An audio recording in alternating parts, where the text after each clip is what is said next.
ఇప్పుడు మీరు లాక్‌డౌన్ కోసం కూడా చెప్పారు కదా! సో, లాక్‌డౌన్‌లో పర్టిక్యులర్‌గా ఏం చేశారు? సో అందరూ లాక్డౌన్ షెడ్ అయిన తర్వాత everyone got to homes. So నా కాలేజ్ కూడా నడుస్తుండే అదే టైంలో, విలేజ్లో ఉండే కొన్ని సోషల్గా మేము కొన్ని పనులు అయితే చేసాము. ఓకే, అందరితో కలిసిపోయి ఎప్పుడో స్కూల్ టైం నుంచి ఊర్లో ఉన్న ఫ్రెండ్స్తో డిస్కనెక్ట్ అయిపోయి ఊర్లో ఏదో ఒకటి సిఎస్ఆర్ యాక్టివిటీ చేద్దాం. అప్పటికే I have good contacts. Okay. నేను అందరి మధ్య ఢిల్లీలో అమితాబ్ శ్రీవాత్సవ్ అని చెప్పేసి లైక్ ఒక మంచి అంటే అప్పట్లో ఒక మంచి టీం ఉంటుండే ఆర్ట్ కమ్యూన్ అని, ఆ టీంలో పనిచేశాను కాబట్టి పెద్ద పెద్ద వాళ్ళందరూ జస్ట్ చూస్తూ ఉంటాను. ఇట్లా ఈ ఓటింగ్ మొత్తం తెలుసు. సిఎస్ఆర్ విలేజ్ని రిఫార్మేషన్ ఎట్లా చేసుకోవాలి ఓకే. తెలుసు కదా. ఊరిలో నేను ఆర్కిటెక్ట్ అంటే నా ఊరిని ఫస్ట్ డెవలప్ Yes. చేసుకోవాలి అనే ఒక ఇంటెన్షన్, ఎగ్జైట్మెంట్ ఉండేది. సో అట్లనే కూర్చొని విలేజ్లో ఒక గ్రామ సభలాగా పెడదాము అనే కొన్ని ప్లాన్స్. ఓకే, ఊర్లోనే ఒక టీంని కూర్చొని ఒక గుడిలో కూర్చొని మేమందరం ఊర్లో ఏమేమి తీసుకురావచ్చు, ఏమేమి మార్చొచ్చు, ఎమర్జెన్సీ అంబులెన్స్ని ఎట్లా తీసుకురావాలి, విలేజ్ Okay. సర్వైలెన్స్ ఎట్లా ఉండాలి, ఇవన్నీ డ్రాఫ్ట్ చేసాం. ఒక గుడిలో కూర్చొని ఒక సిఎస్ఆర్ ఒక ఎన్జిఓతో కూర్చొని మాట్లాడినాం. వాళ్ళందరినీ కూర్చోబెట్టి మాట్లాడినిచ్చినాము. ఊర్లో ఏదో చేద్దాం అనుకున్నాం. ఓకే. ఓకే. అంటే స్మార్ట్ విలేజ్గా డెవలప్ చేద్దాము అనే ప్లాన్తో ఊరు పెద్దలందరితో కూర్చొని చేసాం అనమాట. Okay. కానీ అన్ఫార్చునేట్లీ అది కొన్ని రీజన్స్ వల్ల అవ్వలేదు. ఓకే. ఓకే, దాని తర్వాత నేను తిరిగి ఢిల్లీ వెళ్ళిపోవటము, ఐ మీన్ తిరిగి హైదరాబాద్. ఆ టైంలో నేను హైదరాబాద్ వచ్చేసి ఓకే. ఫ్యామిలీ ప్రెజర్స్ కానీ లేకపోతే నేను ఆర్కిటెక్చర్ ఇంటీరియర్ ప్రాజెక్ట్స్ చేయటము. దట్ ఈస్ హౌ నేను ప్రొఫెషనల్గా ఇట్లా ఆర్కిటెక్చర్లో కూడా యాక్టివ్ ఉండటానికి కారణం. లేదనుకుంటే అప్పుడే ఒక మంచి రెవల్యూషన్ వినుంటారు. కానీ అలా అని ఏం వదిలిపెట్టలేదు. మన ఊరిని ఎలా మార్చాలనుకున్నారు చాలా చాలా ప్యూర్ ఇంటెన్షన్స్ అది వర్కౌట్ ఉండేవి. అయితే మాత్రం మంచిగా ఉండేది. సో అది అప్పుడు అన్ఫార్చునేట్లీ జరగలేదు. బట్ నౌ నేను స్కాట్లాండ్ నుంచి తిరిగి వచ్చిన కాడి నుంచి like we were working on a project. ఆ ప్రాజెక్ట్ మేము ఆల్రెడీ ఎన్సిఎస్టీకి ప్రపోజల్ ఇచ్చాము. ఓకే. సో ఊర్లో ఉండే ఈ పేద బలహీనత వర్గాలు ఏవైతే ఉన్నాయో వాళ్ళకి ఉట్టి టెర్రస్ ఉంటే చాలు, లేకపోతే వాళ్ళ ఇంటి పక్కన ఒక చిన్న జాగా ఉంటే చాలు, ఫార్మర్ కి ల్యాండ్ లేకపోయినా ల్యాండ్ ఇంట్లో కూడా మనం వ్యవసాయ భూమి లేకపోయినా, so what I'm going to talk was వ్యవసాయ భూమి లేకపోయినా వారికి వ్యవసాయం చేసే అర్హత హక్కుని కల్పించటం ఎలా. సో దీని మీద మేము వర్క్ చేసాము. ఒక మంచి ప్రాజెక్ట్ని మేము డెవలప్ చేసాము. సో దాన్ని సబ్మిట్ చేయడం జరిగింది. Very soon practically on ground రాబోతుంది. దానికి సంబంధించిన ప్రోటోటైపింగ్ మొత్తం చాలా నీట్గా జరుగుతున్నాయి. ఇప్పుడు ప్రెసెంట్ కాకపోయినా ఫ్యూచర్ లో ఏంటి అంటే మనకి ఫార్మర్స్ బయటకు వెళ్ళి చేయడం అంటే అనేది మేబీ ఫ్యూచర్ లో అది కష్టం అవ్వచ్చు. సో అలాంటి టైంలో ఇది యూజ్ అవుతుంది ఖచ్చితంగా. ఎగ్జాక్ట్లీ.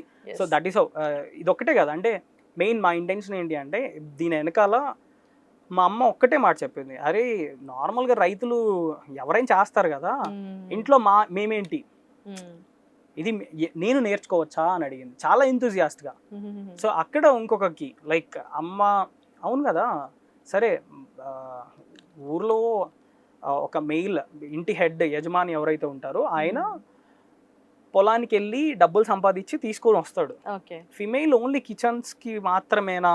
నేను మా ఊర్లో నేను నా ప్రజెంటేషన్ నేను సబ్మిట్ చేసింది నేషనల్ కమిషన్కి సబ్మిట్ చేసిన రిపోర్ట్లో క్లియర్గా రాసినాను.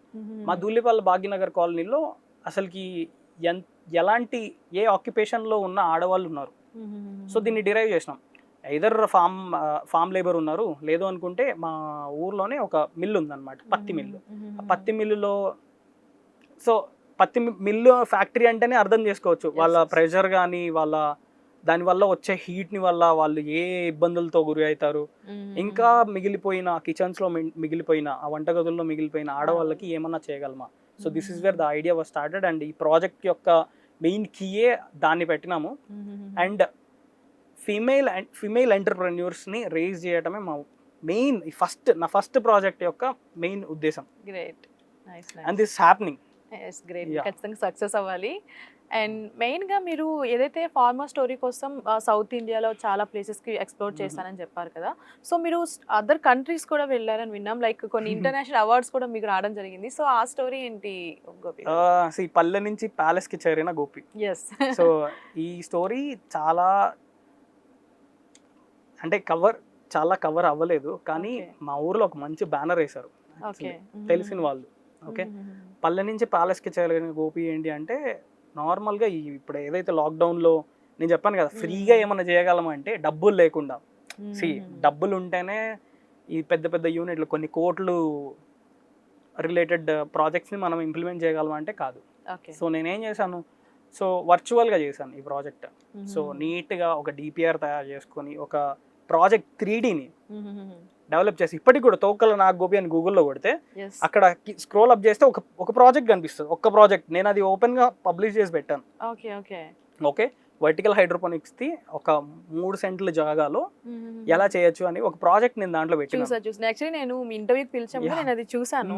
తోకల నాగు గోపిని కొట్టంగానే చాలా వీడియోస్ వచ్చాయి మీరు చెప్పిన వీడియోస్. సో ఆ ప్రాజెక్ట్కి నాకు దుబాయ్ పిలిచి సో షేక్ అల్సరూని గారు అవార్డు ఇచ్చారు, upcoming architect working on smart farming అని. అది భారత్ గౌరవ్ సన్మాన్ ఒక ఎన్జిఓ ఆర్గనైజ్ చేసింది అది. సో మీకు అర్థమవుతుందా, లైక్ ఇట్లా చాలా అవార్డ్స్ ఉన్నాయి, ఇట్లా ఇంటర్నేషనల్ రిప్రజెంటేషన్ చేయటము. సో ఆవాహన్ అని చెప్పేసి థింక్ ఇండియా ప్లాట్ఫామ్లో ఇంకొక అవార్డు తీసుకోవటము. సో అది కాకుండా లండన్ బ్రిటిష్ పార్లమెంట్ నుంచి రికగ్నైజేషన్. సో డిఫరెంట్ ఆస్పెక్ట్స్లో అండ్ డిఫరెంట్ కంట్రీస్ ట్రావెల్ అయింది డిఫరెంట్ పర్స్పెక్టివ్స్ మీద. సో ఒక విధంగా నేను మలేషియా వెళ్ళింది ఇండియన్ రిప్రజెంట్ చేయడానికి, దుబాయ్ వెళ్ళింది అవార్డు తీసుకోవడానికి, అక్కడ ఉన్న సిటీస్ని ఎక్స్ప్లోర్ చేయడానికి, ఇప్పుడు స్కాట్లాండ్ వెళ్ళింది నా మాస్టర్స్ రిలేటెడ్. ఇంకా అదేవిధంగా నేను నా బిజినెస్ని ఎక్స్ప్లోర్ చేసుకోవటానికి కోసము ఆ యొక్క సిటీ ఎట్లా ఉంటుంది, ఆ ఎన్విరాన్మెంట్ ఎట్లా ఉంటుంది, వాళ్ళ దగ్గర నుంచి మనం ఏం గ్రాస్ప్ చేసుకోవచ్చు అనే ఒక ఇంటెన్షన్తో వెళ్ళాము. కొలాబరేషన్స్ కోసం మేము చాలా గట్టిగా ట్రై చేసాము. సో కొన్ని అయ్యాయి, కొన్ని అవ్వలేదు. ఓకే, ఇప్పుడు స్టిల్ వీఆర్ అంటే ఆన్ ద ట్రాక్. సో ఇంకా కనెక్షన్స్ ఏం కట్ కాలేదు, we are doing really good. So ఇప్పుడు మెయిన్ ఏంటి అంటే ఈ ప్రాజెక్ట్ ఎప్పుడైతే ఇప్పుడు చెప్పాను కదా మా ఊరు ప్రాజెక్ట్ అని చెప్పేసి ఇట్లా ఈ ఫార్మ్ మేనేజ్మెంట్ సాఫ్ట్వేర్ ఏదైతే డెవలప్ చేస్తున్నామో ఈ టీ హబ్లో ఉండి ఇప్పుడు. ఓకే, సో దీనికి రిలేటెడ్ మాట్లాడాలి అంటే సో మేము ఆల్రెడీ కనెక్ట్స్ని పెట్టుకున్నాం. యుఎస్లో నుంచి ఎవరు మాకు హెల్ప్ చేస్తారు అంటే మేము ఇక్కడి నుంచి ఒక చిన్న ఒక 1000-100 మొక్కలు 100 నుంచి 1000 మొక్కలు ఇక్కడ అమ్మాలంటే కష్టం. సో అయ్యే మీ దగ్గర కొన్ని లక్షల్లో ఉన్నప్పుడు it's very easy to market it in international platform. So this is what మేము చేయాలనుకుంటుంది. సో లార్జ్ స్కేల్లో విలేజెస్ని ఎట్లా డెవలప్ చేయొచ్చు అంటే ఇట్లా. సో బతుకులు ఇట్లా మారిపోతాయి. ప్రిసైజ్డ్ ఫార్మింగ్ ఇది మనం మొబైల్ ఏదైతే విధంగా ఆపరేట్ చేస్తున్నామో అంత ఈజీ అనమాట.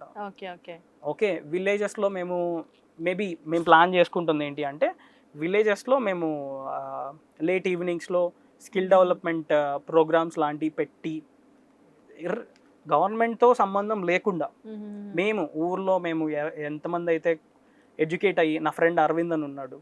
సో నేను ఈ ఐడియా ఫస్ట్ అతనితో డిస్కస్ చేసినప్పుడు హీ సైడ్ లైక్ ఊర్లో ఏది ఉన్నా కానీ నేను చూసుకుంటా అంటే అలాంటి ఫ్రెండ్స్ ఉన్నారు నాకు ఊర్లో.